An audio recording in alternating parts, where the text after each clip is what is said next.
ক্যাম্পেইনকে অনেক ধন্যবাদ এটা আয়োজন করার জন্য। আমার মনে হয় বাজেট নিয়ে অনেক আলোচনা হচ্ছে এবং এই আলোচনা যে হচ্ছে দিস ইন ইটসেলফ খুব ভালো জিনিস। আর এখন শিক্ষা নিয়ে এই বিশেষ আলোচনার অত্যন্ত জরুরি। তো ফাহমিদা আপা যেটা বললেন আমি ওখান থেকে একটু শুরু করি। তো আমার মনে হয় মানে বরাদ্দটা ভালো হয়েছে, দিস ইজ গুড, কিন্তু আমার মনে হয় যে উই টু গো বিয়ন্ড, যে এই মানে আরো ভিতরে দেখতে হবে জিনিসটা। তো প্রথম জিনিস সেটা হচ্ছে যে যেটা আমরা সবাই ইমপ্লিসিটলি বলেছি, আমি একটু এক্সপ্লিসিটলি বলি, আমাদের শিক্ষার যে মান, সেই শিক্ষার মানের যে অবস্থা, সেটা দিয়ে কিন্তু আমাদের ছাত্রছাত্রীরা কিছু শিখছে না। আমরা একটা লার্নিং ইমার্জেন্সির ভিতরে আছি। এটা লার্নিং ক্রাইসিস না, একটা লার্নিং ইমার্জেন্সি, এবং এটা দিনকে দিন আরো খারাপ হচ্ছে।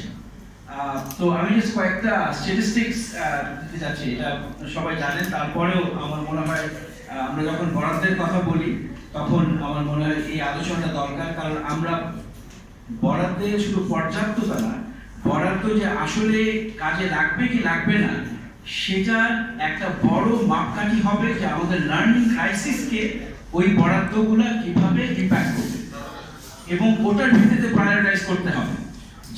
যেই খরচ সেই লার্নিং ক্রাইসিসে সরাসরি ইম্প্যাক্ট করবে না, সেগুলোকে ডিপ্রায়োরিটাইজ করতে হবে। প্রায়োরিটাইজ করতে হবে সেই ধরনের ইনভেস্টমেন্ট, যে ইনভেস্টমেন্ট আমাদের লার্নিং ক্রাইসিসটাকে আপনার মানে প্রভাবিত করবে। তো আমাদের লার্নিং ক্রাইসিসের অবস্থা থেকে আমাদের 2022-এ ন্যাশনাল স্টুডেন্ট অ্যাসেসমেন্ট হয়েছে। বাংলায় গ্রেড 5 লেভেল কম্পিটেন্সি অর্ধেক, only 50% of our grade 5 graduate যারা তারা বাংলায় grade 5 level competency অর্জন করতে পারে। অঙ্কে সেটা আরো খারাপ, 30%।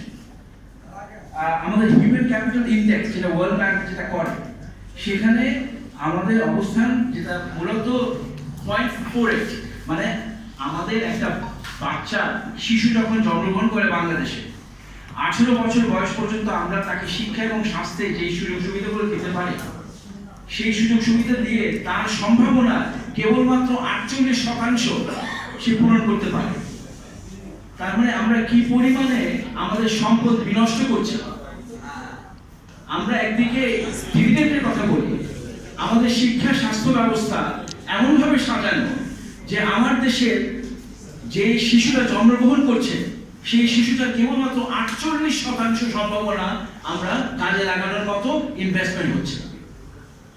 এটা পৃথিবী সাউথ এশিয়ার ভিতরে ওয়ান অফ দ্য লোয়েস্ট। আমাদের চেয়ে অনেক ভালো সাউথ এশিয়াতে দেশ আছে, সাউথ কোরিয়া, সিঙ্গাপুর, এগুলো তো অনেক উপরে, মানে আবার 90-92% সম্ভাবনা বিকশিত হয় অন্যান্য দেশগুলোতে।